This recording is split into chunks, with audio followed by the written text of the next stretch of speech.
Microsoft word টিউটোরিয়ালে আপনাদের সবাইকে স্বাগতম। তো আমরা আজকে যেটা শিখব সেটা হচ্ছে কি বুলেটস অ্যান্ড নাম্বার, মানে বুলেটস এবং নাম্বার সেটিং করব।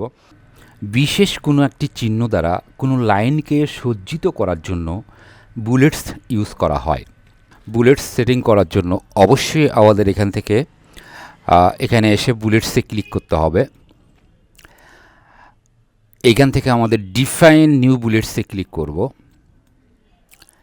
তারপরে আমরা দেখতে পাচ্ছি এখানে সিম্বল, এই সিম্বলে ক্লিক করব। সিম্বলে ক্লিক করার পরে এখানে ফন্ট লেখা আছে, ফন্টের এখান থেকে এইখানে ক্লিক করব। করার পরেই আমরা যেটা করব সেটা হচ্ছে এখানে একটু নিচের দিকে আসবো বন্ধুরা। এখানে নিচের দিকে এসে আমরা যেটা করব একটু সামান্য উপরে যাব। প্রথমে আছে উইংডিং আর তারপরে আছে উইংডিং 2।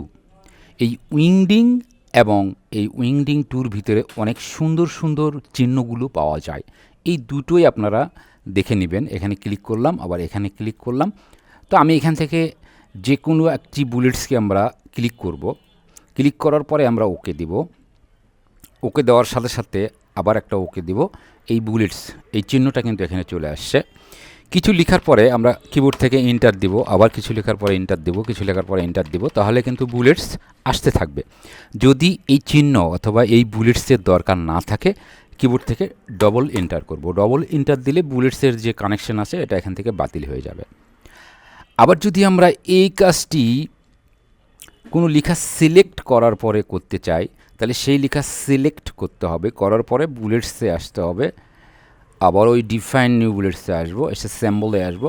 এবার উইংডিং 2 থেকে আমি বুলেটস ইউজ করেছিলাম, এখন এখানে একটু চেঞ্জ করে দেবো, শুধু উইংডিং ক্লিক করব। এখান থেকে যে কোনো একটি চিহ্ন আমি ক্লিক করব। করার পরে এই যদি ওকে দিই, আবার ওকে দেবো, তাহলে কিন্তু ওই চিহ্নটা এখানে প্রত্যেকটা লাইনের বাম পাশে চলে আসছে। লেখা সিলেক্ট করার পরেও করা যায়, অথবা যে কোনো একটা ফাঁকা জায়গায় একটা বুলেটস নেওয়ার পরেও বুলেটস অ্যাড করা যায়।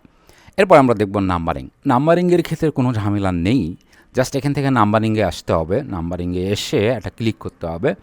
এখান থেকে নাম্বারিংয়ের বিভিন্ন ধরনের অপশন এখানে আমরা দেখতে পাচ্ছি।